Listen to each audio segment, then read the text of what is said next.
The night before coming home, the male lead binged over a dozen switched hair stories. So on day one, he came ready to scheme against me, but I was busy with competitions and exams. He wasn't even on my radar. My adoptive parents weren't cruel like in those stories either. They didn't throw me out. No one fell for the real Heir's fake sweet act. Instead, they asked if I planned to stay. I gave them a polite, distant smile. No need. Your real son is back. I have no reason to keep taking his place. Suit yourself.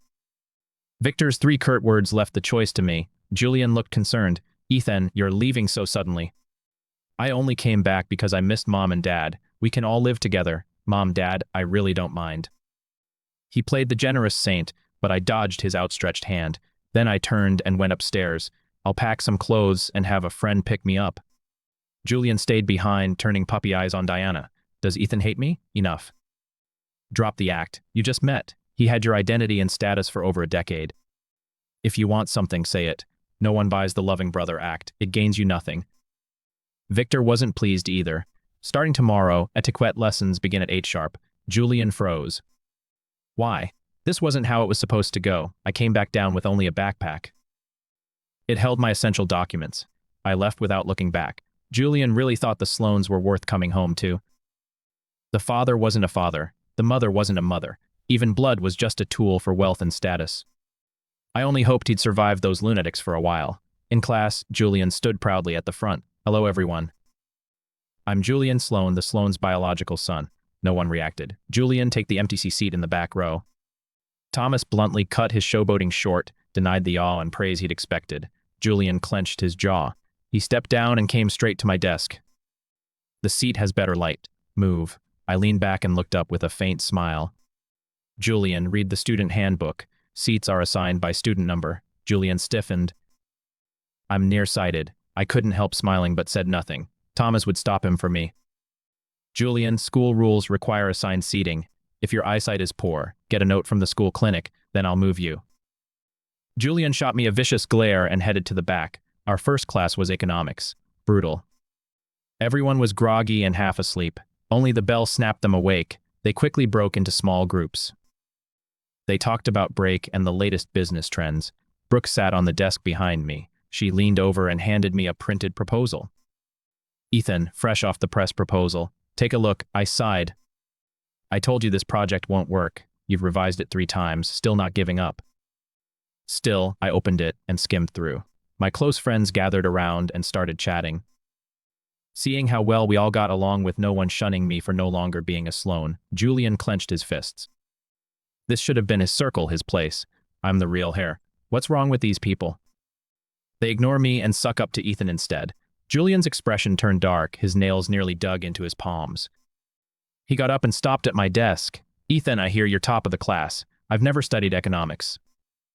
Can I borrow your old notes? The room went quiet. I looked up perfectly calm. I don't take notes. Noah can lend you his. Right on cue. Noah held out his notebook. His smile was as polished as a diplomat's. You're welcome. Julian clenched his jaw as if he'd been humiliated. Just say you won't lend them. Why make excuses? You're a fake, yet you still pretend to be nice. I watched him quietly, then laughed. If you want to fight, just say so. Why hide behind asking for notes? Julian hadn't expected me to call him out in public, so he dropped the act entirely. He looked down at me and ordered, go buy me some water. He made a point of flashing his designer watch. Pure Veil. I can't drink any other brand. The room went silent. Noah was the first to laugh. Is he not embarrassed? Because I am for him. Everyone burst out laughing. After 2 years at Blackstone Academy, they'd never seen anything so tacky. Most had been my classmates since middle school. I had business talent, money, and connections. Almost everyone's side venture tied back to me somehow. As they put it, if they couldn't make me a partner, I'd become their biggest rival someday. Julian was all title and no substance. He created no value yet expected the power to rule everyone. It was pathetic. Their laughter hit him like a slap. His face burned with humiliation. Ethan Hayes think these losers defending you means you can feel smug. The Sloanes rule Kingswell and they threw you out. You'll always be their discarded mutt beneath my heel. I calmly kept my pen and closed the folder. You want to fit in, but you can't. So you're taking your anger out on me. I looked up at Julian completely unfazed. They choose to be my friends because I don't order people to buy me water just to prove I matter. Julian shook with rage. I'm the real Sloane Heir. Really? Did you know Pure Veil was flagged last year for excessive heavy metals? Julian froze, his face turning bright red. As if remembering something, I glanced at his watch and smiled. By the way, that watch is an outdated model from 2 years ago. Your bag has a scratch on the left. The Sloans aren't broke. Shop at authorized stores next time. Don't get scammed. The blatant humiliation finally pushed Julian over the edge. In a rage, he grabbed the printed paper on my desk and ripped it to shreds. Top of the class, Ethan. A bankrupt. Nobody thinks he can make a comeback. After cursing me out, he turned on everyone around me. And you idiots better learn how things work. I'm the Sloan's only heir. Cross me and you cross them. I could bankrupt every last one of you. Everyone remained calm, neither angry nor upset. They couldn't even be bothered to argue. His attack landed on nothing. Their indifference left Julian defeated and humiliated. He glared at me and stormed out. That afternoon's opening assessments in riding and golf were held school-wide. I stood by the stables, brushing a pure black Arabian's mane. Comet's in good form today. Noah walked over, glancing at Julian as he picked a horse nearby. Which one do you think he'll pick? I didn't look up. Anything but Onyx. Before I finished, Julian called out. I want the black one. Casey looked uneasy. Julian.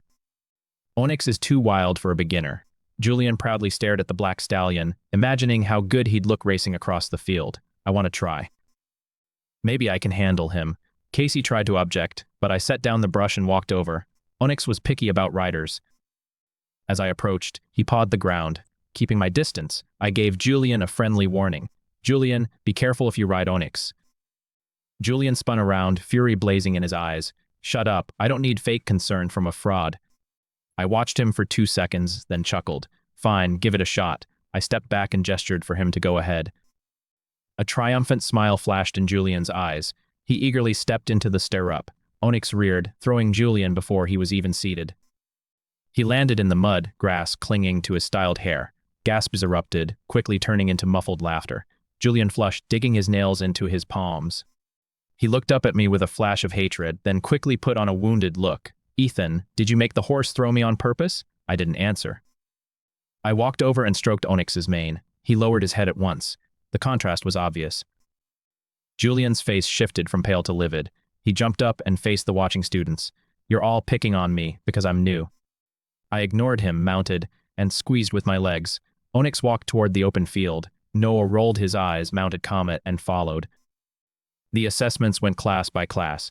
As Class 1's best rider, I went first to demonstrate. There were 6 obstacles.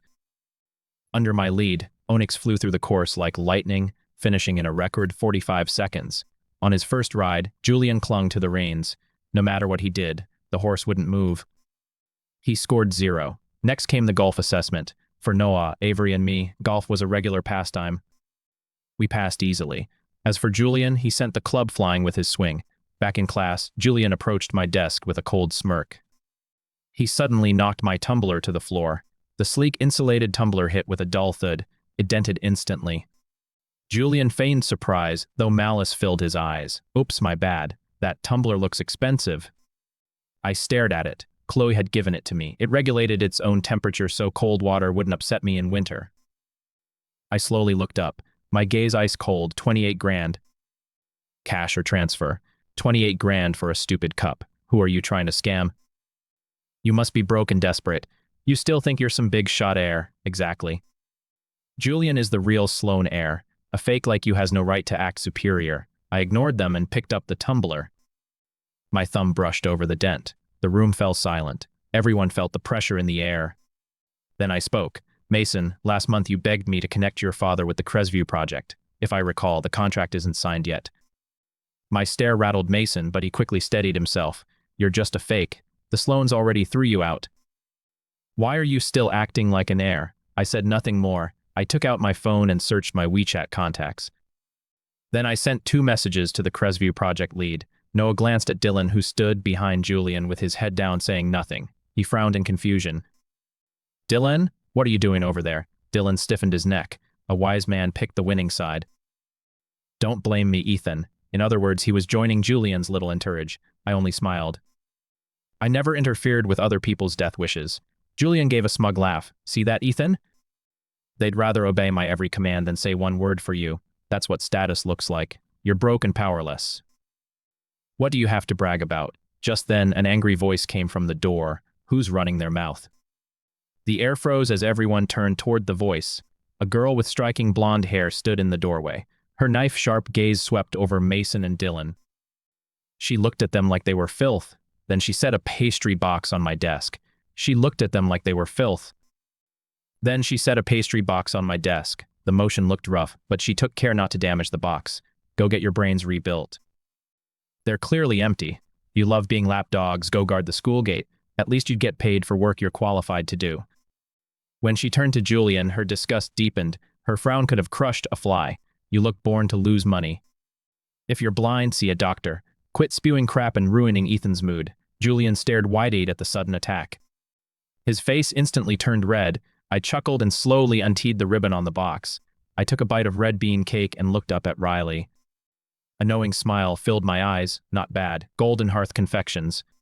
When Riley turned to me, her anger vanished. She instantly put on a look that begged for praise. Of course, I brought it over 1,000 miles for you. That's loyalty. I nodded in approval and shared the box with my friends. A Bellhaven specialty Riley brought all this way. Riley shot the others another vicious glare. Though her words were meant for me, close almost here. She and I can have tea in the principal's office. And tell him all about today's little show. Julian finally recovered and slammed the desk. Who are you? Nobody asked you. Noah folded his arms and sneered. Riley Morgan, design prodigy and distinguished Blackstone alum, class of 2019. She's also a core member of the Blackstone Alumni Council. So what? It's just a bunch of former students. What's so special about that? Mason's face went white. Only then did he remember that even if I wasn't a Sloan anymore, my friends were still powerful people. Years ago, a story spread through high society. A rich kid had insulted me, and the next day, his family's company lost over $1 billion in value. They fell straight out of high society. Mason quickly apologized. He reached for Riley's sleeve. Riley, I know I was wrong. Riley recoiled like he was contagious. Don't act like we're friends. Try putting an antenna on your head. Maybe it'll help you pick up your place in the world. She strode out without looking back, leaving everyone grinding their teeth at her swagger. Downstairs, she ran into Chloe and quickly explained what happened. Without another word, they headed for the administration building. In his office, Principal Whitaker was leisurely sipping tea. When the door flew open, his hand jerked. Tea spilled over his newly acquired artwork. He set down the cup and frantically wiped away the water. Could you two knock before coming in? He looked up at their grim faces and his heart sank. Riley dropped into the chair across his desk. Knock. Who has time for that? My boy got bullied at school. Who cares about knocking? Before the principal could respond, Chloe leaned against the doorframe, toying with her car keys. She calmly drawled, "School rules ban cliques and bullying. My childhood sweetheart was targeted. If the school won't handle it, I'll have this door ripped off its hinges." Cold sweat formed on the principal's brow. One was a world-famous design prodigy. The other ran Quinn Group, with both bearing down on him. How could he not act? Besides, Riley's boy and Chloe's childhood sweetheart had terrifying connections and 2 crazy sisters. If anything happened to him, Blackstone Academy would pay dearly. The principal slammed the desk and stood. He put on a righteous expression.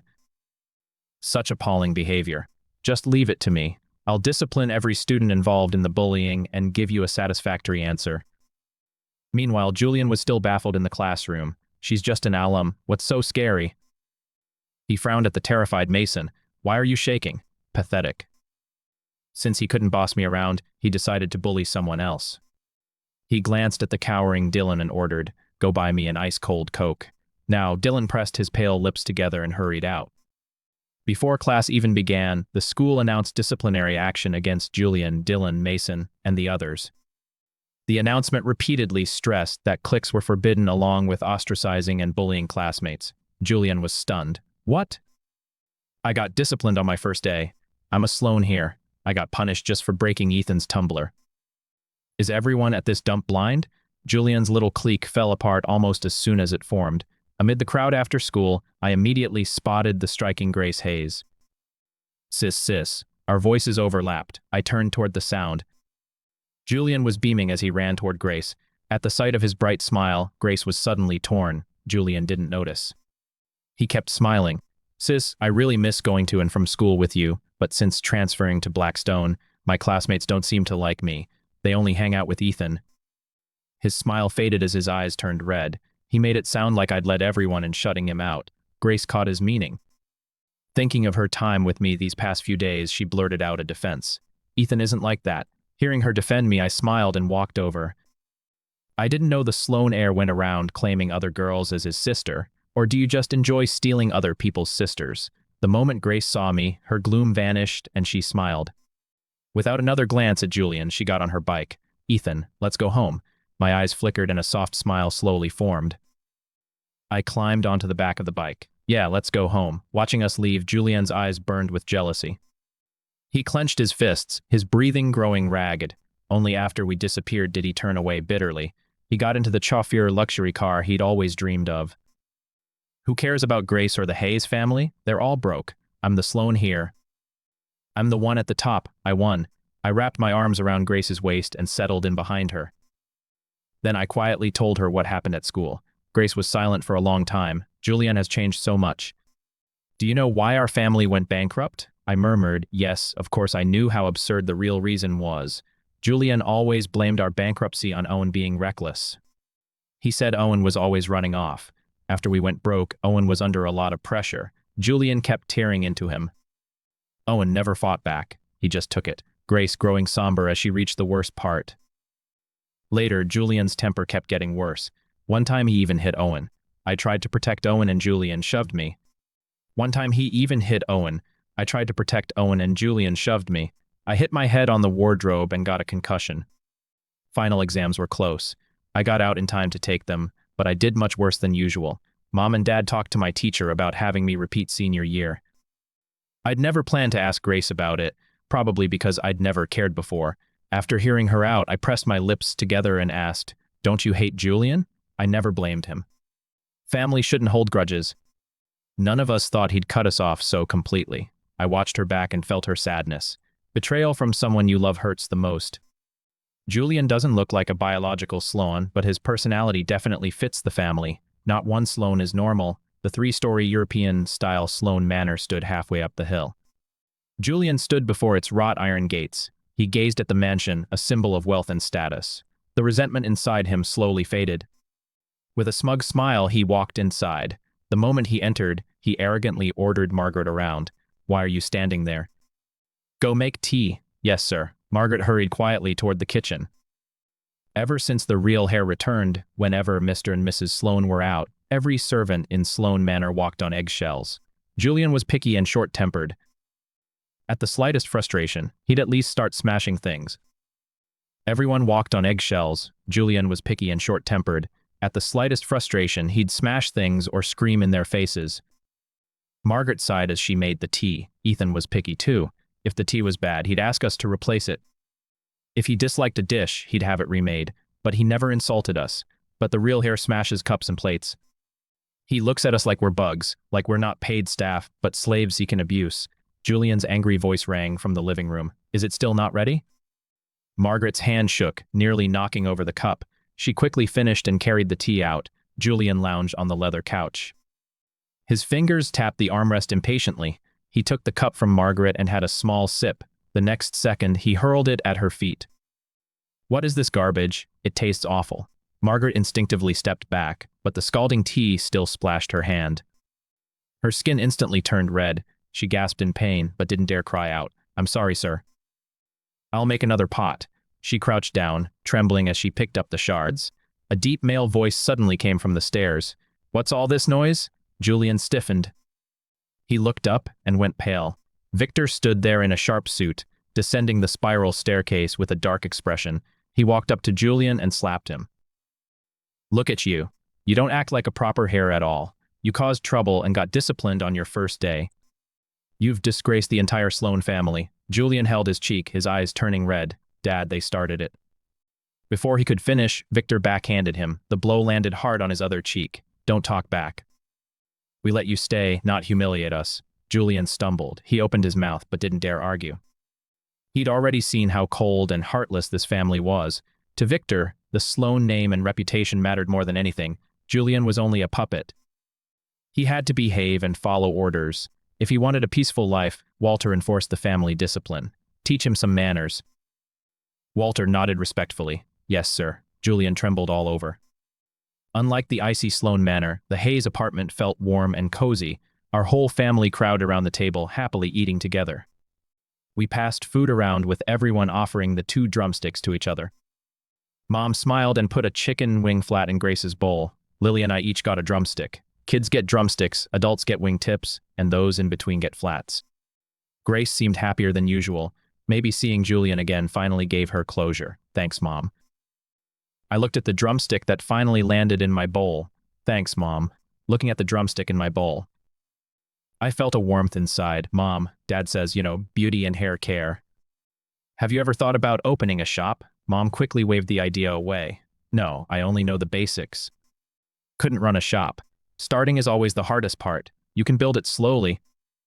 Start simple. Sell herbal beauty teas and things like that. I already have a location near the school.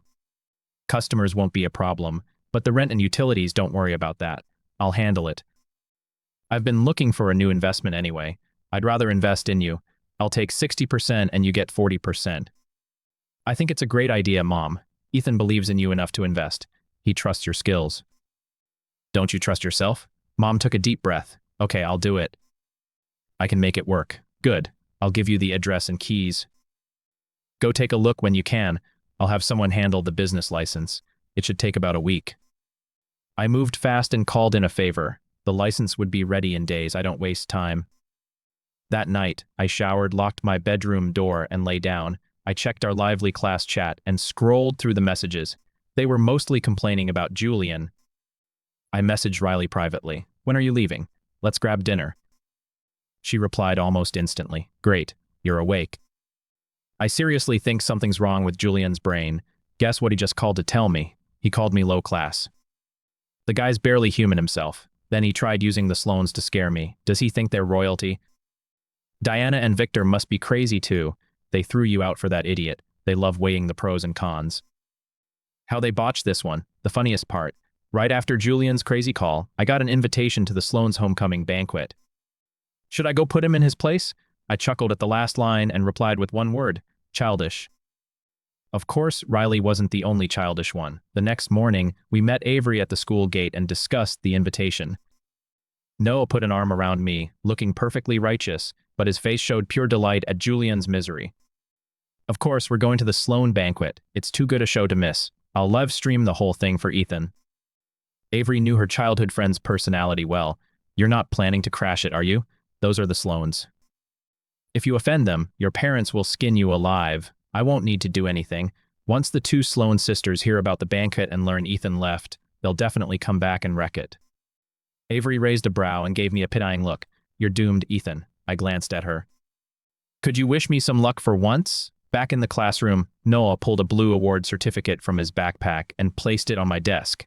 Ethan, it's just like you asked. See if it works. If not, I'll have it redone and delivered by noon. I opened it. The wording was proper and the printing looked polished. Aside from the missing school seal, it looked completely real. Looks good. Thanks. Avery leaned over curiously. What's this for? I put it in my bag to fool my sister. Remembering my question from yesterday, Noah figured it out. You'll tell Lily you entered her calligraphy in a contest and won. Then you'll give her your own money as prize money. Yep, I admitted it readily, and Avery's mouth twitched. So you won't tell the Hayes family what the real award is? I won't hide that. I'm only lying about there being cash. Once I pay her, it stops looking like I used my sister for publicity and starts looking like I refused to let her talent go unnoticed. Like I wanted more people to see how gifted she is. I may get the certificate, but she gets the money. That proves I never meant to steal her credit. I explained it as calmly as if telling a story. I saw absolutely nothing wrong with it. Even Noah fell silent. After school, I waited by the gate for a while. Then Grace came racing over on her bike. Sorry, Ethan, I'm late. She was out of breath. She immediately reached for my backpack. I held onto the strap and didn't let go. I studied the regret on her face. Grace, she looked up. Her eyes flickered when they met my probing gaze. I waited until the guilt left her eyes and her smile returned. Then I smiled, looked away, and climbed onto the back. I held my bag with one arm and wrapped the other around her waist. I'm ready. Let's go. Maybe because I'd spent every day battling my 2 Sloane sisters.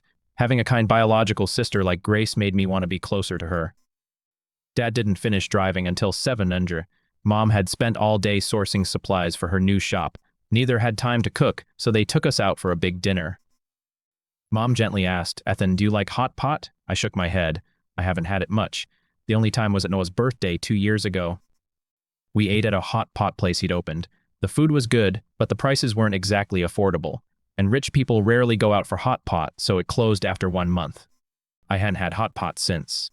Grace suggested, "Then let's get hot pot. The beef hot pot place on the corner is good, and the ingredients are fresh." With that settled, we got ready and left together. We walked to the restaurant. We took a large table and Dad handed me the menu. He told me to order anything I wanted. I passed it to Grace. "You handle the ordering. I'm just here to eat." Everyone laughed and Grace began ordering. I rummaged through my backpack and pulled out the certificate and a thick envelope. I handed them to Lily and began my little scam. "Lily, that calligraphy piece you gave me the other day. I entered it in a school contest. It won first place." Lily opened the certificate, amazed by its fancy design. "Wow, what a pretty certificate." "Yeah, but I entered under my name, so my name is on it." "The prize money is yours. Keep it safe." Dad grew interested. "First place, that's amazing. Let me see." He took the certificate from Lily while Mom took the envelope. Dad studied the certificate. Blackstone certificates really are different. "The quality is incredible." I rested my chin on my hand without a trace of guilt. Mom suddenly exclaimed, "This much." The prize was 5,000. Blackstone is full of wealthy students. That amount was only a token gesture. Lily's eyes widened. "Ethan, is all this money really for me?" Without blinking, I said, "Yes, you earned it." "Ethan, you should keep the prize money. If you hadn't used your spot to enter, my work never would have had a chance to win, so the prize should be yours." I stared at Lily, stunned and unsure what to say. I was surrounded by relationships built on mutual gain. Having a sincere family all of a sudden left me lost. Once Lily said it, Mom shoved the envelope back at me. "Lily's right. Ethan, keep it." I held the envelope. My thoughts a mess. The calligraphy would be auctioned at school. The opening bid was 5 million. The final proceeds would be donated to charity in my name to build schools in impoverished rural areas. I'd already gained the recognition. Lily should take this money. "No, Ethan. It doesn't matter whose name the donation is under. My work can raise money to help other kids go to school. That already makes me happy. My calligraphy wasn't worth anything." "You gave it value, so you should keep the prize." Grace agreed. "Ethan, Lily's right. You made her work valuable. Whether it's 5,000 or 5 million, it's because of you." Unable to understand them, I frowned and put everything back in my bag. Tomorrow, I'd buy Lily a piggy bank and stuff all the money inside. Then she'd have to take it. After dinner, Grace offered to show me around the neighborhood and help us walk off the meal. Mom and Dad took Lily home to shower. At 8 or 9, the streets were still brightly lit. Shop workers called out promotions from both sides.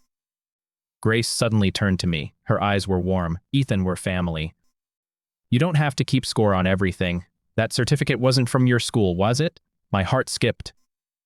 "You can read Hindi." "No, but I know Blackstone never gives cash prizes." I pressed my lips together, unable to argue. "I won't interfere with your choices, but you need to know. We're not kind to you because we want something back simply because you're family. And we hope one day you'll truly accept us as your family." After a quiet pause, I said yes. We passed a gift shop and I bought a piggy bank that could only take money in. Grace guessed what I was planning, but she didn't stop me.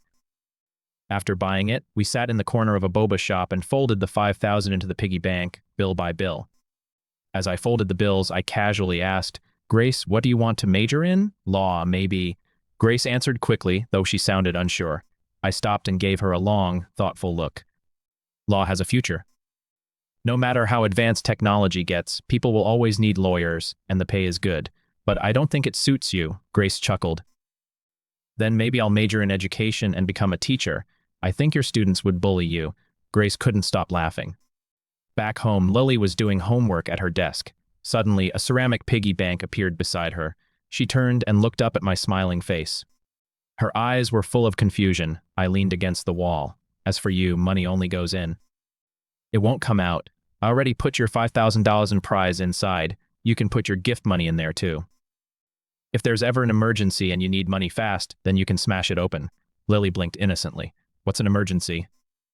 I thought for a moment like last year when Grace hit her head. If it had been more serious, this money might have saved her life. So, save it carefully. I gently patted her head and walked away. Lily stared at the white piggy bank. Money isn't just for food and clothes. Can save your family when it matters. I'll make sure to save from now on. She carefully picked up the piggy bank and tucked it into the bottom drawer of her desk. After my shower, I put on pajamas, climbed into bed, and pulled up the covers. After a while, I sat up and turned on the floor fan. I leaned against the headboard and called Chloe. "What can I do for you, big shot? Don't tell me you miss me. I'm just bored and wanted to talk." Chloe laughed flirtatiously. "How much talk do you want? 50 cents or $5 worth?" "You're charging me?" "No, I'm paying. You called me first." "I'm clearly the one getting a deal." I laughed. "Then I'll have to charge by the hour." $5 an hour. Chloe checked the time. It's 9:30. "How about a special rate? 520 for 2 hours. I lay there laughing so hard my chest shook. "You sure know how to do business. How's work?" Chloe stopped working and leaned back in her chair, giving me her full attention. "Almost done. I've signed everything. It goes to the notary tomorrow. Approval should take 2 or 3 days." I answered absent-mindedly, then told Chloe what happened tonight. Chloe chuckled. "Are you scared?" I wasn't defensive, just confused. "Scared of what?" "You're afraid of family love." I felt silent when I didn't answer for a long time. Chloe smiled. "Ethan, when your head can't make sense of something, feel it with your heart. You deserve every bit of love you receive, and you're strong enough to face anything. There's nothing to fear." A few words from Chloe put me at ease. 2 years ago, the Hayes family went bankrupt. That was also when I learned I wasn't the Sloane's biological son. After I told Chloe, she started calling me simply Ethan, as if deliberately stripping away my last name. "Ethan, no matter what your last name is or what happens, I'll always stay by your side." She was probably the real reason I had the courage to leave the Sloanes. Her cool voice came through the phone. "Ethan, just keep moving forward. I'll always have your back." I smiled. "I know you're my ace. Even if I bet everything on one hand, I can't lose as long as I have you." Saturday night soon arrived. Along with Tidres Group's business gala in Kingswell, it was held at Ashford Estate outside the city. It reveled the Sloanes' recent centennial gala in scale, with an obvious hint of competition. It also gave Victor and Diana a chance to introduce their newly reclaimed son Julian to the business world. Their purpose was obvious. They wanted to find him a suitable marriage match and secure a strong ally for Sloane Holdings. The ballroom was brightly lit and packed with guests. The clink of glasses echoed through the room. On the second-floor terrace, several people sipped champagne and enjoyed the show. Noah fiddled with his camera. I wonder if I'll catch anything interesting tonight. Avery rested both hands on the railing and watched Victor and Diana downstairs introduced Julian to the biggest names in business. Probably just Julian basking in the spotlight. You never know. Noah finished adjusting the camera and gave me a puzzled look. "Ethan, why are you so quiet?" I stood in the corner holding a glass of sparkling water, glancing toward the entrance. I couldn't shake a bad feeling. The ballroom glittered with light. Victor and Diana led their newly reclaimed son, Julian, through the elite crowd like he was the star of the night. "Julian, this is Claire Sterling of Sterling Group. She just graduated from West Burbridge University overseas. At her age, she already runs the Sun Belt region." Victor introduced her with a proud smile. Julian gave a slight nod. "I've heard a lot about you, Miss Sterling." "You acquired a top winery last month, right?" Impressed, Claire replied at once. "You're well-informed, Mr. Sloane. Come by for a tasting sometime. Julian just got back and doesn't know Kingswell well. Julian just got back and doesn't know Kingswell well. You two should keep in touch." Several rich kids whispered nearby. "Wasn't the new Sloane Heir raised by the Hayes family?" "His manners are pretty polished. The Hayes family used to be wealthy. Of course, he was well raised. The Sloanes brought him tonight. They must really value him. Blood makes a difference. The last one never got this treatment." Julian heard the praise and smugness flashed in his eyes. He raised his eyes and scanned the ballroom. The Azes who once ignored him were now watching him eagerly. Just then, a deafening engine roared. The crystal chandeliers shook violently. My eyes darkened, and I quickly ducked behind a Roman column. Before anyone could react, the west wall of windows exploded. Glass rained down like a storm. The rich kids fled while guests dove aside, and Apollo High shot in from the back lawn. Its tires crushed champagne glasses and French pastries before it skidded sideways in front of the stage. A winged door rose and a long leg emerged from the smoke. As the white smoke cleared, a head of moonlit silver hair came into view. No one else in Kingswell high society looked like that. Someone cried out in a trembling voice. Scarlett Sloane. Scarlett leaned against the door, a wicked smile on her red lips. Sorry, I'm late. A lazy, wicked smile curled her red lips. Sorry, I'm late. Victor shouted, his face livid. Scarlett, what are you doing? This is a business gala.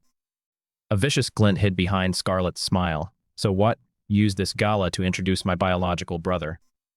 I'm just using it to meet him. She suddenly seemed to remember something, right? I brought a special gift. She leaned into the car, pulled out a cake, and set it on a table, ignoring everyone's stunned looks. She took it from the box. Good. It's not completely ruined. She sounded delighted, as if she'd truly come to celebrate Julian. But when everyone saw the carefully made cake, their shock turned to horror. Julian's face was on it.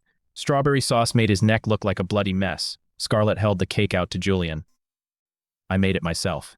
Do you like it, little brother? Julian's knees buckled and he collapsed onto the stage. Victor shook with rage, but didn't dare step closer.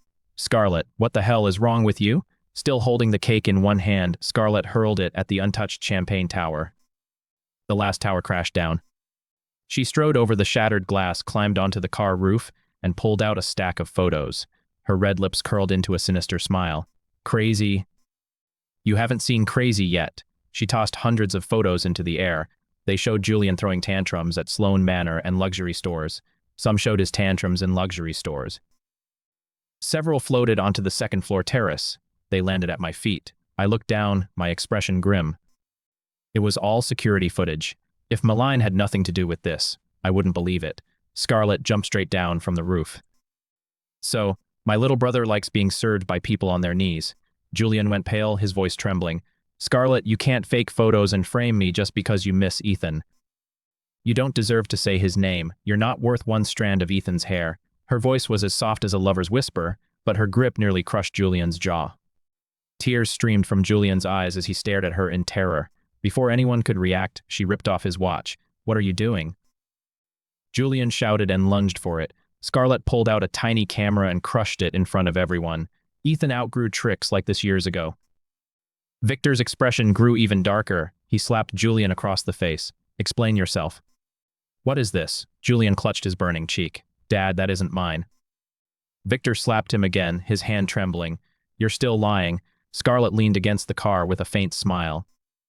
Mr. Sloane, I think you owe me an explanation. Evelyn Shaw, chairwoman of Tidress Group, stepped forward sternly. It was the perfect chance to knock Victor down a peg. Evelyn Shaw, chairwoman of Tidser Group, stepped forward sternly. It was the perfect chance to knock Victor down a peg. Seeing the host demand answers, Scarlett stretched in satisfaction. Looks like Dad's too busy for me. Guess I'll be going. As she opened the door, she caught a moving shadow upstairs. She looked up, loose strands falling across her face. The empty terrace reflected in her molten amber eyes. Her lips suddenly curled as she silently mouthed. Found you. She got in, started the engine, and whipped the car around. It smashed through the carved wooden doors and sped off, wreak havoc and walk away. Classic Scarlett. Only when the engine faded did I step out from behind the column. Noah stopped recording and rushed over. He transferred the video to his phone. That was the best show all year. I've got my next bombshell. No one crashes a party like Scarlett. That's why they kept her away from the last Sloane Gala. No party survives her intact. Noah nudged me with his elbow. She did all that for you, didn't she? I tried to smile but couldn't. I bent down and picked up a photo. I studied the precise timestamp. Malign's back too. Noah raised a brow and scanned downstairs. Then why didn't she come? If Malign had come, you wouldn't have gotten tonight's show. Thanks to Scarlett's smash and grab entrance. The gala ended early at 9:30. Noah put an arm around my shoulders. Ethan, let's grab a late-night bite. You in? The gala ended early at 9:30. Noah put an arm around my shoulders. Ethan, let's grab a late-night bite. Can't. I'm tired. I'm going home to sleep. Noah looked annoyed. How are you tired? You didn't drive or wreck the place. His little pout made me laugh. I glanced at Avery. My family's waiting. Take Avery with you. Noah turned and threw an arm around Avery. Fine, fine. You're a busy man. We'll go drinking. Have the driver take you home. I smiled and waved. Once they were gone, the easy smile slowly faded from my face. Unlike the icy gala, the Hay apartment felt warm. Everyone was still happily chatting after dinner. When I got home, the family was excitedly discussing Grace's possible part-time job. When she saw me, Grace smiled and filled me in. Ethan's home. My classmate's sister works at a production company. Short dramas based on novels are really popular now. She says I have the right look. If I want a part-time job, she can recommend me for one of their short dramas. It sounds kind of sketchy. That industry is full of shady operators and scams. They make you pay $1,000 for some training course, promise you work, then disappear. Grace wasn't sure it was legit either. People get scammed through friends all the time. I just wanted your opinions first. If you're okay with it, I'll audition. If they ask for some so-called training fee, I'll just walk away. I supported her. Sounds good to me. I'll just walk away. I supported her. Sounds good to me. You should try it, Grace. Maybe you'll find acting fun or discover a hidden talent. Then you'll have another option when you apply to college. Grace nodded. Then I'll take Ethan's advice. Tomorrow's Sunday. Want to come with me? I thought about it. I'd have nothing to do at home anyway, so I might as well get out. Sure, let's go after lunch tomorrow. Grace affectionately ruffled my hair. Okay. Ever since I got a new bed, I'd been sleeping much better. I slept straight through until 900. When I woke, I checked my phone for new messages out of habit. No plans today. Care to join me for lunch? Big shot. I yawned and replied, I'm going out with Grace today. Tomorrow? Seconds after I sent it, Chloe called, still half asleep in bed. I answered, what's up? Nothing. I just wanted to hear your sleepy voice. That woke me up. I laughed. You're crazy. Chloe casually hummed. Sooner or later, I'll be the one waking up beside you. What's wrong with getting a preview? We'd only been apart a few days, and she'd gotten even flirtier. Even the tips of my ears turned red. She changed the subject at just the right time. You went to the gala last night, right? Yeah.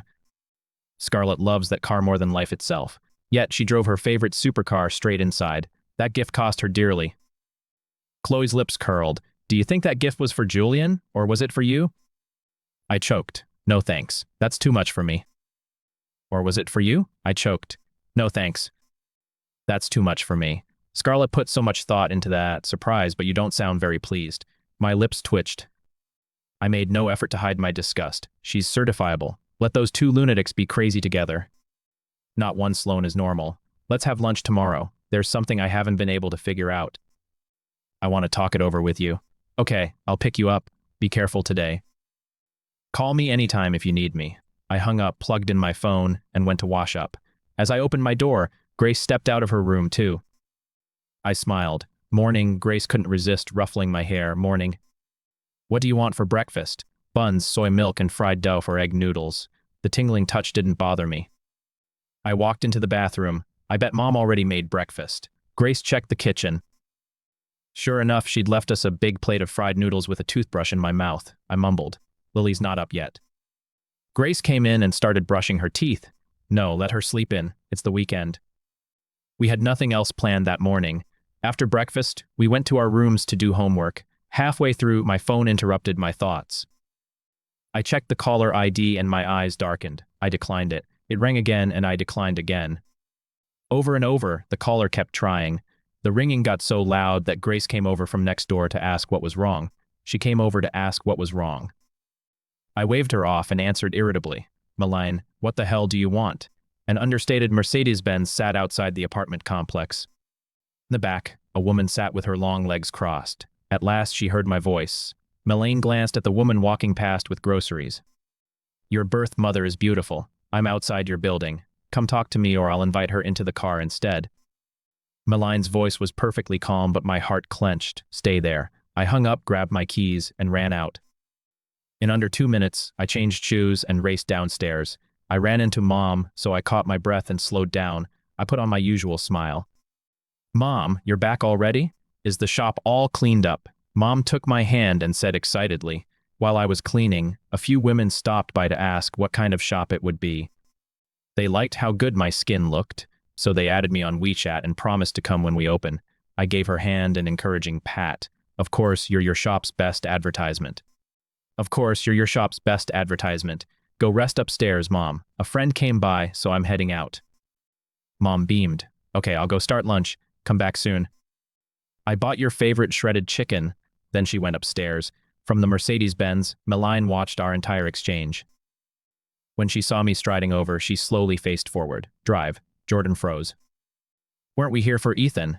Why leave before seeing him? Malign's icy gaze met Jordan's in the rearview mirror. Jordan shuddered, started the car, and sped off. I reached the gate just as the Mercedes-Benz drove past me, frowning. I pulled out my phone and called Malign. You wanted to talk but left when I came down. Are you messing with me? Malign answered with perfect composure. I changed my mind. Dinner tomorrow, I'll pick you up. She hung up. I stared at my phone, speechless. Not one Sloane was normal. A pet store's glass door suddenly flew open. The bell clanged violently and Jenna's greeting died in her throat. Welcome. The woman at the door was smiling, but her eyes sent chills down Jenna's spine. Scarlett casually shook the rain from her umbrella. Her gaze swept over the large dogs in their kennels. Then she spotted a brown and white border collie in the corner. A delighted smile formed. That one. Border collies are smart, just like him. Scarlett took the border collie puppy from Jenna. My little brother will love this gift. A supercar's roar shattered the neighborhood's peace. It broke my concentration and my brow began to twitch. A bad feeling hit me. I put down my pen and looked outside. A battered Apollo eye tore into the complex. My eyes narrowed dangerously. I rushed out and knocked on my sister's doors. Grace opened hers and saw my grim expression. What's wrong? Scarlett's here. I looked past Grace at Lily, who was quietly doing homework at her desk. Lily, no matter what you hear, stay in this room. Do not come out, understand? Seeing me so alarmed, Grace's heart sank. Listen to Ethan. Stay here, okay? Lily nodded, sensing danger outside. As soon as we finished, someone pounded on the front door. Then came Scarlett's teasing yet dangerous voice. Little brother having fun playing hide-and-seek. You have 10 seconds. Open up or I'll tear the door down. I rushed over and opened the wooden door. Grace secured Lily's room and followed. Behind the security gate, Scarlett stared at me with a wicked smile. Was hide-and-seek fun? I found you so easily. You haven't improved at all. I smiled as sparks flew between us. You must have plenty of free time, Miss Sloane. Isn't your new brother enough trouble? You came all this way to check on me. Scarlett's reply held no sincerity. Don't be so hostile. Your big sister cares about you. It's been over a year. I even brought you a gift. I glared at her. Either shut up or get lost. Scarlett suddenly grabbed the gate, making it rattle loudly. Running off without a word. You've gotten bold. Scarlett laughed wildly, then quickly reined herself in. She released the bars. Open up. I brought you something. I eyed her suspiciously and opened the gate. Then I saw the sweet border collie puppy sitting by her feet, head tilted. My eyes darkened as I stared straight into hers. Great choice, Miss Sloane. I hate dogs more than anything. We faced off, neither hiding our hostility. Grace remained as calm as a gentle breeze. Unfazed by the tension, she quietly said, Don't block the doorway. The neighbors need to get through. What she meant was that I shouldn't let Scarlett scare the neighbors. Scarlett acted as if she'd only just noticed Grace. She gave her a contemptuous look. A broke little nobody like you doesn't get a say. Grace remained serene, a faint smile on her lips. Ethan is my brother and this is my home. You're not worthy of being his sister. I fired back without mercy. If she isn't, you think you are? Scarlett wasn't angry with me. She shoved past me with the leash and strolled inside. What are you really here for? Scarlett sprawled on the couch and looked around. What else? My little brother ran away, so I came to get him. This dump is worse than a bathroom at Sloane Manor. I scoffed as if she told a joke. Unless your bathroom is gold-plated, you're too grand for us. Leave. Scarlett shrugged. If you won't leave with me tonight, Malign will come next. You know she isn't as reasonable as I am. Malign had already come by. She'd only dragged me outside for nothing. I smiled and shot back. At least she understands human speech. You're not even human. I was openly calling Scarlett an animal. Scarlett laughed without a care. Such a vicious tongue. It would make a nice wine infusion. She glanced at the border collie beside her, hoping to get an interesting reaction from me. I looked down at the clean, soft-coated puppy wagging its tail at me. My face darkened, and a vicious glint entered my eyes. I bent down, grabbed its collar, and lifted it. With my other hand, I hauled Scarlett up by her collar and threw both her and the dog outside. Scarlett staggered slightly, but delighted amusement lit her eyes. She seemed pleased by my resistance. How heartless. Your sister came all this way for you, and you threw me out before I even got water. I raised a brow, my eyes full of disgust. You don't deserve any. I ignored Scarlett, who lived to cause trouble. Scarlett lived to cause trouble. When I turned to Grace, my expression softened. Grace, go get changed. I'll handle this. At that warm, natural Grace, Scarlett's casual gaze instantly turned cold. Grace noticed and gently ruffled my hair. She gave Scarlett a weary glance. Call me if you need me. Okay. Once Grace disappeared down the hall, my smile vanished. I leaned against the doorframe and eyed Scarlett lazily. Why are you still here? Scarlett spoke through clenched teeth. What did you call her? My sister. Scarlett grabbed my face. Her eyes terrifyingly dark. The way she looks at you makes me sick. Maybe I should gouge out her eyes. I smiled without warmth, mocking her powerlessness. I gripped Scarlett's wrist and squeezed. Then next time we play hide and seek, you'll never find me. Scarlett released me and looked on with admiration. 2 choices. Come with me or I'll tear this place apart and drag you out. I tilted my head and smiled brightly. I choose option 3. Then I kicked Scarlett down the stairs. I grabbed the puppy's leash and swung it. The border collie flew through the air and landed in Scarlett's arms, whimpering pitifully. Satisfied, I smiled and shut the door. Scarlett rubbed her aching leg, thrilled by the long-forgotten pain. Only I could give her that pleasure. I stayed by the window until the front damaged. Limited edition Apollo I left the complex. Only then did I look away. Grace came out after changing. She saw me standing gloomily by the window. After hesitating, she asked, Are you and Scarlett close? You seem close. I froze, then laughed bitterly. Grace, our family only went bankrupt 2 years ago. Didn't you ever hear the stories about me and the Sloan sisters? Grace pressed her lips together. Rumors aren't always true. She still seems to care about you. She'd nearly killed me several times. Who'd want a sister like that? I smiled, but my eyes held no emotion. The Sloans are hell. I escaped, so I'm never going back. Grace fell silent. It was almost time to leave. I changed and went with Grace to her short drama audition. On the bus, I studied the girl beside me. Grace, how long has it been since you bought new clothes? I didn't understand. Julian's clothes and shoes were never cheap. Yet, Grace couldn't bring herself to buy anything new. They were family, yet their spending was worlds apart. Was spoiling her brother that much really worth it? Grace gave an awkward smile. I don't care much about clothes, so most of the money I made went toward Julian's clothes and shoes. I didn't save much. I pressed my lips together inside. Grace, presentation matters. How you dress can transform how you look. You need a few decent outfits. Let's buy you something new when we get there. You should look polished for an audition at a major company. Grace smiled warmly, touched by my concern. Okay, you can pick it out. You should look polished. Grace smiled warmly, touched by my concern. Okay, you can pick it out. After 5 bus stops and a 30-minute subway ride, we finally arrived.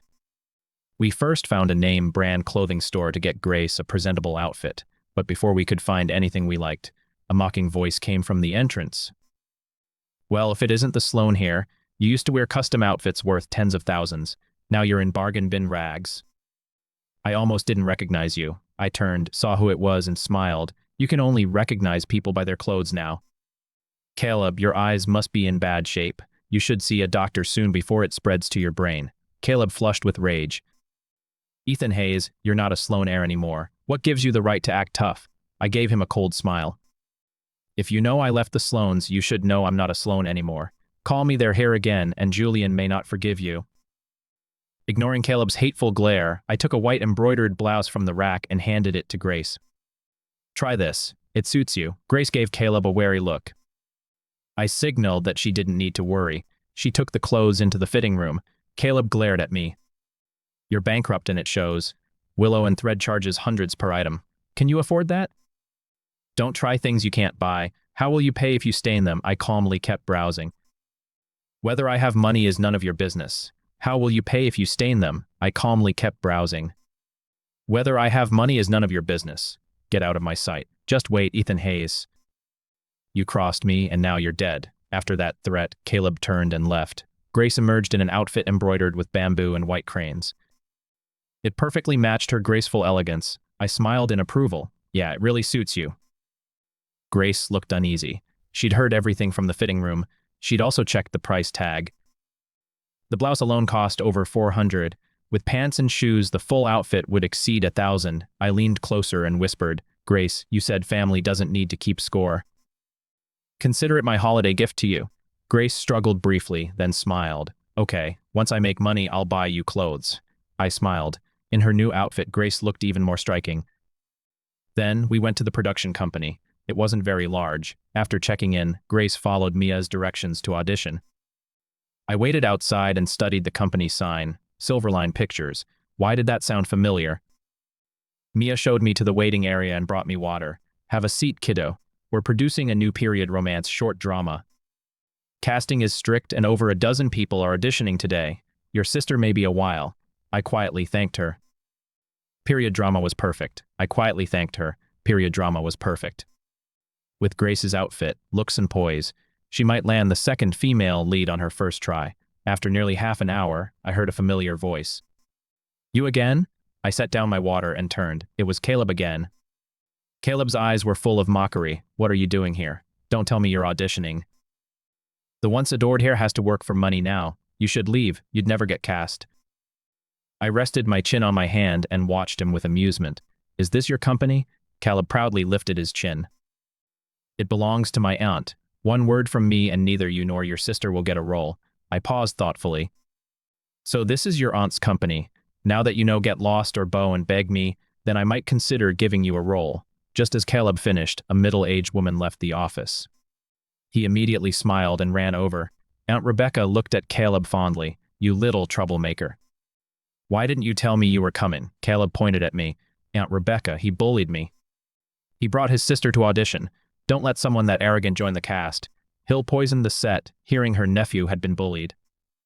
Rebecca glared over, but she froze when she met my eyes. Boss Ethan, what brings you here? The respectful title made Caleb's eyes widen. Rebecca pulled Caleb aside and hurried toward me. The respectful title made Caleb's eyes widen. Rebecca pulled Caleb aside and hurried toward me. You never visit Boss Ethan.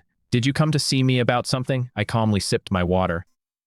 No, I just came with my sister for her audition. You own half the company. Getting someone cast would be easy. Why bother with an audition? I gave Caleb a pointed look. I own too many businesses. Good thing Caleb reminded me. I'd forgotten I had shares in Silverline Pictures. Growing up around Malign and Chloe taught me a lot. I invested most of my monthly allowance to make it grow. After so long, even I'd forgotten which companies I'd backed. I signed contracts with my full name, but hated being addressed by my last name. I'd earned everything I had myself. I refused to let the Sloans take credit, so every owner of a company I invested in called me Boss Ethan or Young Master Ethan. Which role is your sister trying for? I'll cast her right now. I looked at Caleb as I answered pointedly. No, my sister prefers earning things herself, not relying on someone else's influence. Rebecca understood and glanced at her nephew. Caleb, is there a misunderstanding? Apologized to Boss Ethan. No apology. There's no misunderstanding. He simply hates me. Our conflict is personal. My partnership with you, Ms. Monroe, is business. The two shouldn't mix. If a few words from you made him bow his head and apologize, it would look like I abused my power to settle a personal grudge. Rebecca sighed in relief and quickly agreed. You're right, Boss Ethan. You're very gracious. My nephew has been spoiled. I'll keep his attitude in check. Caleb gritted his teeth, but didn't dare speak. The audition room door opened, and over a dozen actors came out. Grace was among them. My intimidating air vanished as I stood to greet her. Grace, how'd it go? Pretty well, but since I'm still in school, I could only take a smaller role as the third female lead. That's amazing. Grace smiled serene and warm. It's all thanks to the outfit you bought me. After she signed, we didn't stay long. I said goodbye to Rebecca and we left. I took Grace shopping to buy the whole family some new clothes. Once we were gone, Caleb finally vented his resentment. Aunt Rebecca, when did Ethan become a shareholder? Why didn't I know? He invested when Silverline Pictures was founded. Without his money, Silverline Pictures wouldn't even exist. Malign must have advised him back then. He's broke now. He'll run those businesses into the ground and burn through everything. Rebecca gave her nephew an exasperated look. You're being foolish. I've heard he has stakes in dozens of companies. They're all profitable. How could he go broke? And his network is enormous. He knows people in every industry. Don't go against him or your father's business could suffer. Caleb froze. He'd always thought I relied on the Sloans to earn everyone's respect. He never imagined I was this capable. Maybe I truly deserved their respect. Meanwhile, Grace and I shopped all afternoon. I bought 2 new outfits for everyone. They were holiday gifts. When Grace saw me spend nearly 10 grand, she felt even more guilty. Ethan, these clothes cost so much. Mom and Dad won't feel comfortable accepting them. 300 or 400 isn't that much. Good clothes last longer. That's better than buying a pile of cheap clothes that wear out fast. I spent thousands on clothes for the Hayes family, but not because I truly accepted them or felt charitable. I just wanted to piss Scarlett off. When Scarlett heard, she nearly lost it. What? Ethan took Grace shopping at Willow and Thread and bought everyone in the Hayes family multiple new outfits. Marcus reported respectfully. Yes, but they weren't expensive. He spent just over 8,000. Scarlett's eyes nearly shot sparks. What do you know? I was his sister for 17 years and he never bought me clothes. Now he's with the Hayes family and he takes that so-called sister he's known for 7 days out shopping. No, I'm going to confront him. Scarlett grabbed her phone and keys, but Marcus quickly moved. I'm going to confront him. Scarlett grabbed her phone and keys, but Marcus quickly moved. He blocked her path and bowed slightly. Miss Sloane, what good would that do? You were the one who ordered the Hayes family ruined. Ethan is probably still angry and holds it against you. Scarlett stopped short. A trace of regret flickered in her eyes. I did ruin the Hayes family on purpose. I only wanted to keep him from leaving the Sloanes, but he has no loyalty at all. Meanwhile, I planned to have Sunday lunch with Chloe. We'd agreed to invite Riley before she returned to Bellhaven, but I never expected Riley, who'd offered to pick me up, to show up at my door. Grace opened the door and stared through the security gate at the blonde girl outside. Grace stood frozen for a long moment. Are you Riley Morgan, the designer? Yep. You're Ethan's sister. Grace's mind went blank. Yes. Still dazed, she opened the gate and invited Riley, Indiana. Wait, something was off. Why was Riley Morgan, the world-famous design prodigy, standing in our home? Have a seat. Grace went to the kitchen and got a clean glass. She was about to pour water, but paused. After some thought, she took orange juice from the fridge instead. Riley ruffled her short blonde hair, flattened by her motorcycle helmet. A few long strides took her into the living room. She looked around and frowned, hearing voices outside. I finished changing and came out. Hey, she couldn't help frowning, hearing voices outside. I finished changing and came out.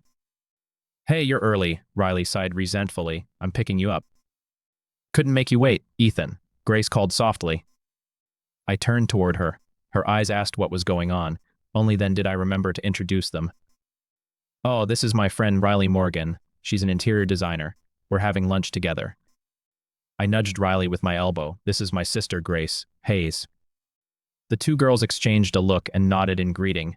The atmosphere was awkward. I stood and smiled at Grace. We're heading out. Okay. Grace watched us leave, still bewildered by the whole thing. Once the door closed, she pulled out her phone and thought for a moment. Then she quickly messaged Owen on WeChat. Owen, your idol just came over. He replied almost instantly with 3 question marks. Riley is Ethan's friend. They seem pretty close. This time he sent 3 exclamation points. Once we reached the garden downstairs, Riley couldn't hold back anymore. Big shot, you're not just loaded, you're also insane. You have a perfectly good mansion. So, why come here to suffer? Are you sure you don't need your head examined? Even my bathroom would be better than this. Listening to Riley rant, I couldn't help laughing. Relax. I won't be here long. I never planned to stay with the Hayes family for long. After graduation, I'll use work as an excuse to move out. I'm only staying for now because I don't have time to deal with the Sloane's 2 rabbit dogs. As long as I'm legally registered with the Hayes family, I won't have to waste so much time on those 2 rabbit Sloanes. Being legally registered with the Hayes family means I have recognized guardians. If Malign and Scarlett try to take me by force, they'd have to openly defy the law. Riley slowly let out a relieved breath. Good. My big shot hasn't lost his mind. I gave her an offended glare. We reached the Marlowe Hotel right at lunchtime. I took off my helmet. Is Chloe here? Riley ruffled her short hair and hooked her helmet onto the bike. No idea. Who knows how long her meeting will take. Chloe was supposed to pick me up. If not for a last-minute video meeting, she never would have trusted someone else with picking up her childhood sweetheart. Then let's go in and order.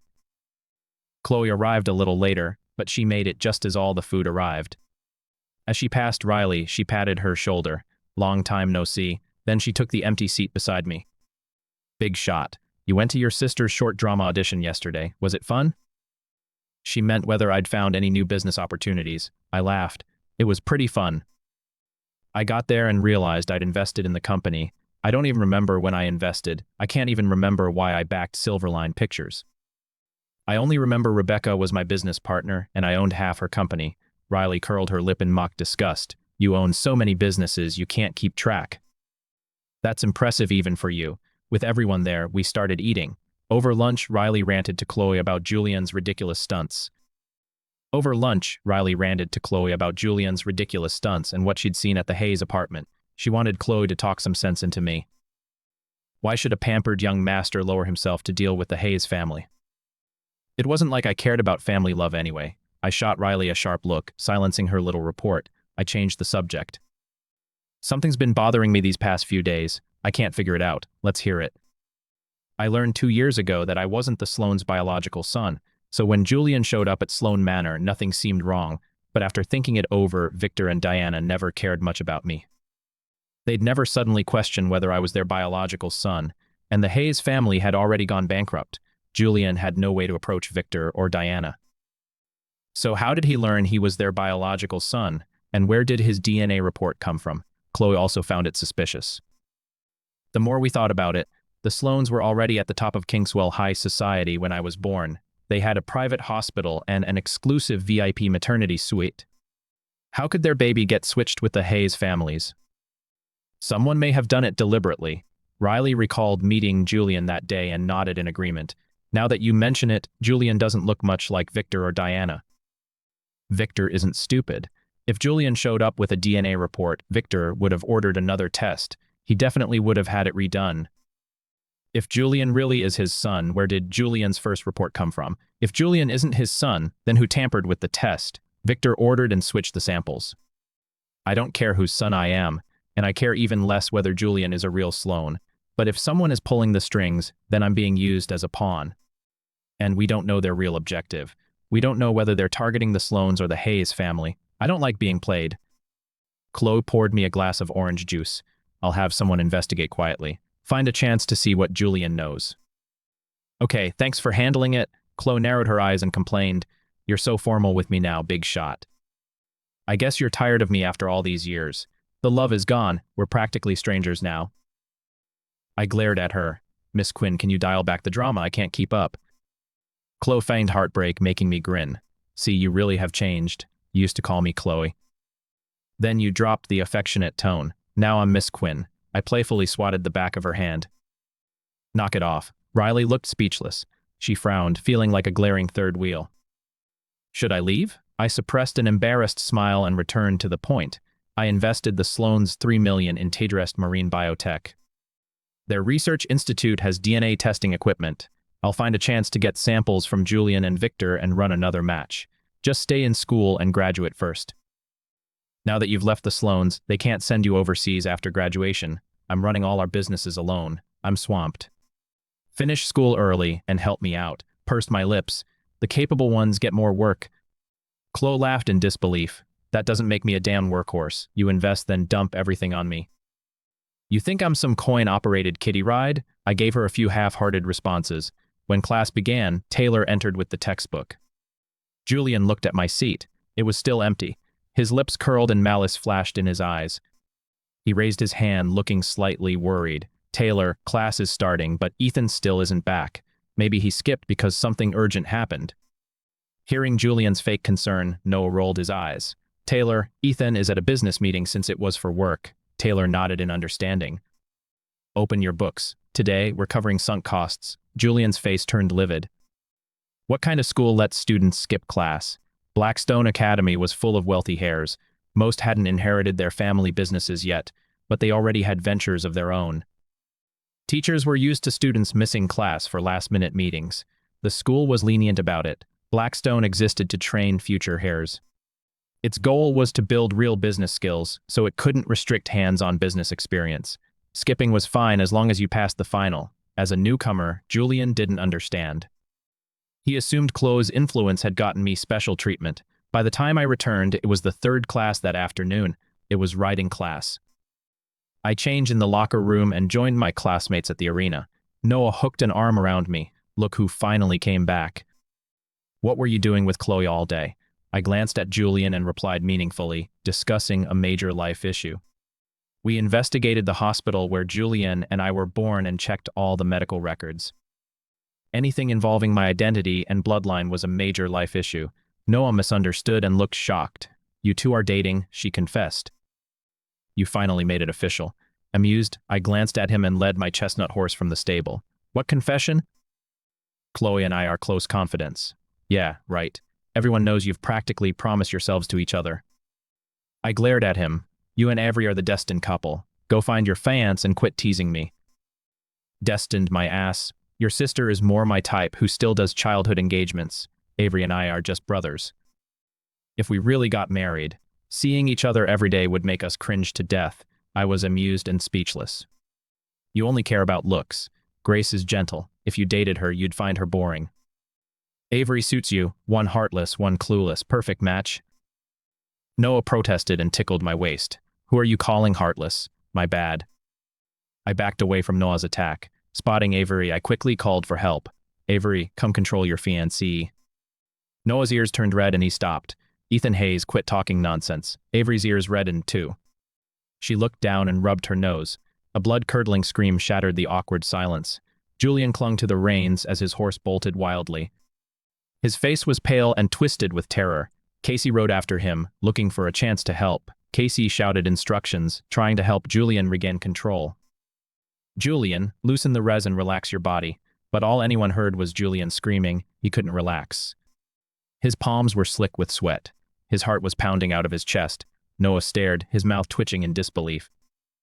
We had 2 writing classes a week. How did Julian embarrass himself in every single one? Avery shook her head and sighed. How did he ever pass Blackstone's entrance exam?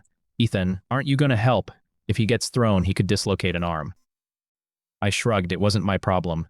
Casey's already helping. What's it got to do with me? The moment I said that, Casey called from afar, Ethan Hayes, get over here and help. Noah and Avery laughed at my expense. I sighed, mounted my horse, and rode after them. 5 minutes later, I pulled Julian onto my saddle and brought him back safely. Casey found an opening and jumped onto the runaway horse. Then Casey brought the rampaging horse under control. Julian passed out and was taken away by Jime. I patted the horse I'd raised, praising him for a job well done. Noah walked over and patted my shoulder. That must have been hard, showing Julian mercy. Ethan has no heart. He just knows how to survive. I pretended to glare at them. Nice routine. Are you calling me heartless? Noah gave me an awkward, utterly fake smile. Of course not. You're overthinking it, Avery calmly chimed in. You placed first in last year's writing exam and showed off. Otherwise, Casey wouldn't have called on you today. That still annoyed me. I pressed my lips together. I had no choice. My competition was too strong. Without a few tricks, I might not have placed first. I might not even be at Blackstone anymore. Noah and Avery stopped joking and turned serious. There was one standout in our grade, Audrey Vale from Class 3. She was my toughest rival. Our grades were nearly identical. I only beat her by 3 or 4 points each time. Remembering Audrey's smile, Noah shuddered. Audrey's pretty and popular with our grade, but something about her always feels creepy. Avery nodded in agreement. I grew thoughtful. I'd never met Audrey. We only competed on the rankings. I'd never looked into her background either. In Kingswell High Society, I'd never heard of the Val, but Avery knew a little. I heard she isn't from Kingswell. Her parents died young, so she lives with her aunt. Her aunt is part of Bellhaven High Society, but no one knows much about her. Audrey never talks about her, and no one can get answers. It's all very secretive. All we know is Audrey comes from money. Noah looked confused. Bellhaven High Society means she's from Bellhaven, right? Why come all the way to Kingswell for school? Avery shrugged. Maybe her aunt sent her here for Blackstone's education. Audrey was strange, but she had nothing to do with me. I didn't even know her. She couldn't possibly be after me. I let it go. Forget it. Class is almost over. Let's ride a couple laps, then get changed. We mounted our horses and rode freely around the field for some practice. Then we changed for our next class. As luck would have it, when I left the locker room, I ran straight into Audrey Vale. Audrey smiled, but the smile never reached her eyes. Ethan Sloan, I've heard a lot about you. I smiled without hostility. My last name is Hayes, not Sloan. Are you here to change for writing class, Audrey? Or were you waiting for me? Both. There have been a lot of rumors lately. They say you left the Sloans for $3 million, but you're smart and quick-witted. You think long-term you wouldn't trade lasting wealth for a short-term payout. My eyes narrowed slightly. Then I smiled as usual. If you know their rumors, why bring them to me? Audrey's expression didn't change, but I saw danger in her eyes. Then why did you really leave the Sloanes? I answered calmly. What if I said it was to find my real family? I wouldn't believe you. Then why ask if you won't believe my answer? I stopped wasting words and walked past her. Audrey's gaze froze and her smile vanished. Open malice filled her eyes.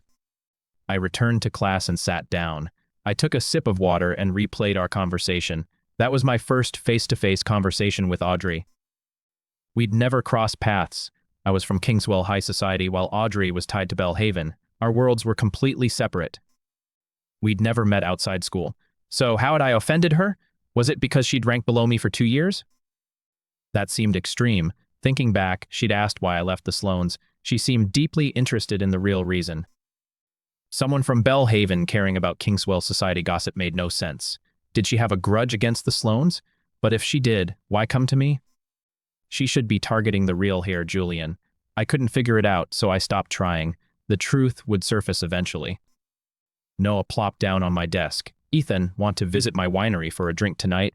It's been open forever, and you've never visited. Don't wait until it closes. Avery rolled her eyes. Nice confidence. You already know it'll go under. Noah clicked his tongue and smacked Avery's arm. I'm talking to Ethan. Stay out of it. You promised me a shipment of new wine, then never followed through. I still haven't settled that with you. Avery leaned against the desk opposite Noah. It wasn't my fault. The supplier got busted for tax evasion. The deal fell apart. I didn't withhold it on purpose. I'll make it up to you when I find something good. Okay, that's more like it. Listening to them bicker, I suddenly remembered elementary school. When Noah first learned about their childhood engagement, he got mad and picked a fight with Avery. Humiliated, she cried her eyes out and locked herself in her room for a week, refusing to attend school. In the end, Noah showed up with a backpack full of snacks and apologized until Avery finally forgave him. I lowered my head to hide a laugh. Those two were made to bicker. Seeing me laugh, Noah poked my shoulder. Hey, Ethan, stop enjoying the show. You still haven't answered. Are you coming? I'll break out the 82 grape juice. Avery teased him. Aren't you afraid Chloe will destroy you? Everyone knows I'm Chloe's most precious person. She won't rest until anything that could harm me is eliminated. If Noah dared give me alcohol, then Noah would become the next threat eliminated. I was kidding. Fresh squeezed grape juice. Okay, enough you two. I can't go tonight. Malign invited me to dinner. Noah instantly jumped off the desk. What? What does Malign want now? Avery firmly patted my shoulder with the solemn look of someone sending me into battle. Ethan, my family has a golden chain mail vest. I'll have someone sneak it out for you. Good luck tonight. Noah and Avery had good reason to be alarmed. Everyone knew I was at war with the two Sloane sisters. They'd known me for over a decade and understood the sisters better than most. They knew more than outsiders did. Scarlett once had a Czech wolf dog she'd raised from a puppy. At 17, she rebelled against Melane's control. The incident threw Sloane Manor into chaos. Victor and Diana questioned them both. Scarlett denied giving the dog the order. Malign conspired with the cook and claimed I'd asked to eat the dog. She forced them to kill it. Victor and Diana knew I couldn't have done it, but they still confined me to my room. I was grounded for a month. Afterward, Scarlett took revenge on Malign. She snuck into the company where Malign was training and shut off the main breaker, cutting power to the whole building. Critical data was lost, costing the company over $1 million. Without a word, Malign grabbed a sledgehammer and went to the garage after Scarlett's favorite sports car. She smashed it to pieces. Scarlett was clearly more at fault this time, so Scarlett claimed I'd shut off the breaker for fun. Victor and Deanna knew the truth again, but indulged Scarlett and locked me up again. I got another month of confinement. I was 9. That was when I realized my parents only cared about my sisters.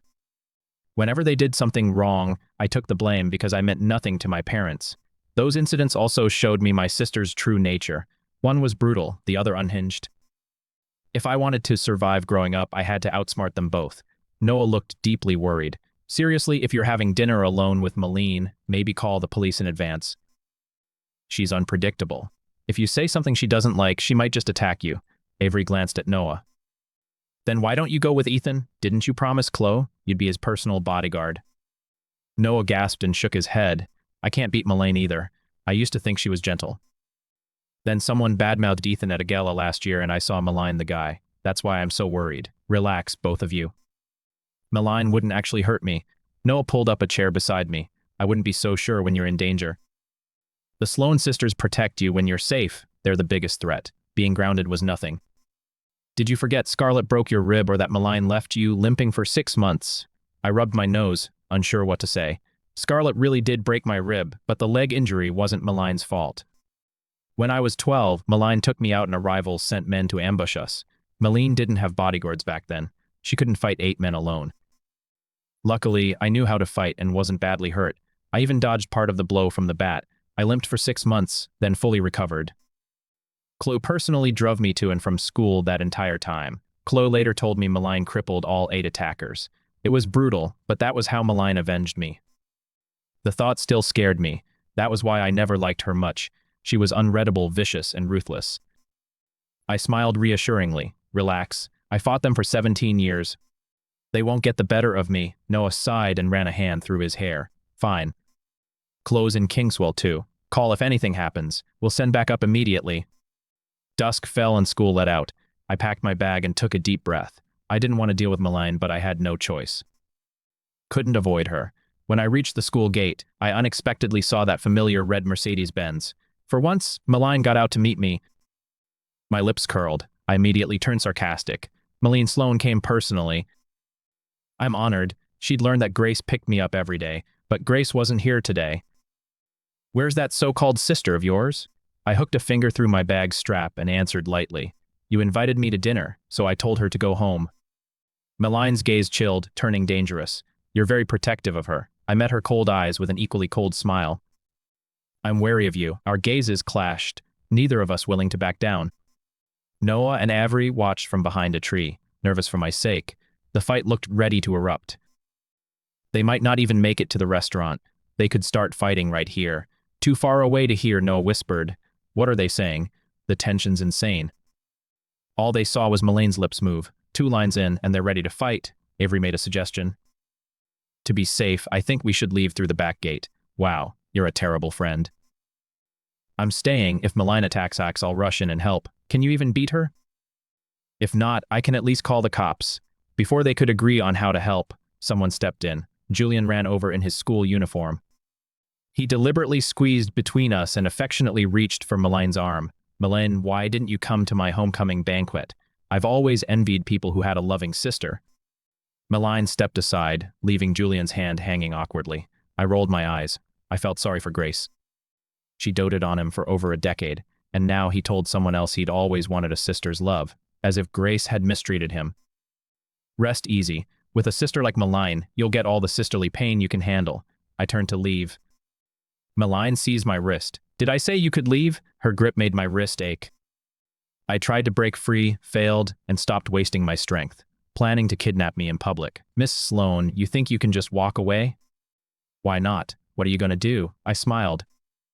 I knew exactly how ruthless Malign could be, but she wouldn't actually hurt me. Malign kept it brief. Get in. I raised a brow. Your brother's waiting. I'll leave you 2 alone. Malign leaned close and whispered, should I have Jordan pick up the Hayes family? It was an obvious threat. I clenched my jaw. Malign, do you really think you can still threaten me? Don't make me knock you out and throw you in. Malign had lost her patience. I gave her a taunting smile. Try it.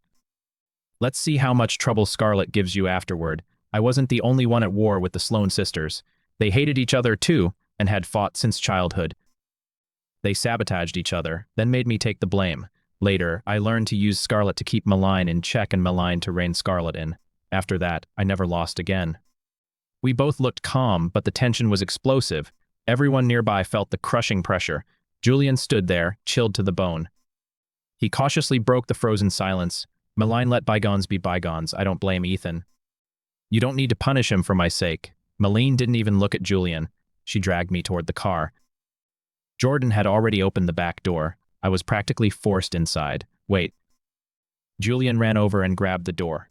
Malign, I know it hurts you that I was lost for over a decade, but you can't act recklessly. I don't need another brother. Julian felt a rush of joy. Malign really was defending him. Then Malign's tone shifted. Her voice was soft, but every word cut deep, especially not trash like you. The door slammed shut, cutting off Julian's ashen face. I looked at him through the glass, then lowered the window with a bright smile. By the way, practice your riding. I won't save you next time. An ungrateful mutt isn't worth saving. As the car pulled away, Julian finally snapped and screamed, "Ethan Hayes, you're just a fake." "Why do you?" The engine swallowed his voice. Silence filled the car. Melaine turned the amber bracelet around her wrist. Satisfied, I watched Julian shrink in the rearview mirror. "You make it sound like I bullied your precious biological brother." "He's not. I only have one brother." I turned and found Melaine looking at me. She quickly looked away. "Even if he's a heartless little bastard. Well, I only have one sister too. Her name is Grace Hayes." Melaine pressed her red lips together before speaking. "We're going to the restaurant you used to like." I stopped liking it long ago. I watched the scenery race by. I had no happy memories left. Standing behind Julian, Dylan's eyes darkened. It seemed he backed the wrong person. Melaine clearly didn't care about her biological brother. She didn't value Julian half as much as Ethan.